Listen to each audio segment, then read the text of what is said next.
বনগাঁয় বিজেপির পরিবর্তন যাত্রার যে সভা, সেই সভায় দাঁড়িয়ে বিজেপির বনগাঁর কাউন্সিলর দেবদাস মণ্ডল তিনি নিদান দিচ্ছেন।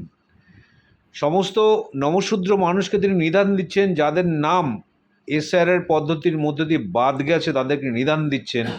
আপনারা বিএলওদের কলার ধরে থানায় নিয়ে যান, বিএলওদের কলার ধরে থানায় দিয়ে যান।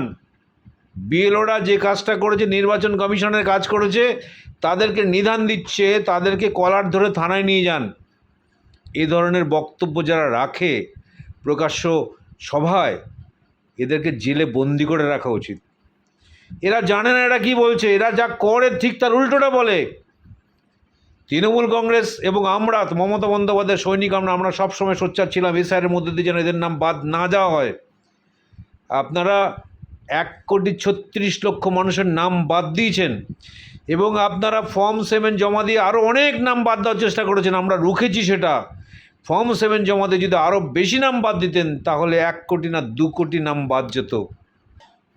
লজিস্টিক ডিসক্রিপেন্সির মধ্যে দিয়ে যাদের নাম বাদ গেছে তাদের মানসিক অবস্থা কী সেটা আপনারা অনুভব করুন। আপনারা অনুভব করবেন না, আপনাদের কোনো অনুভবই নেই।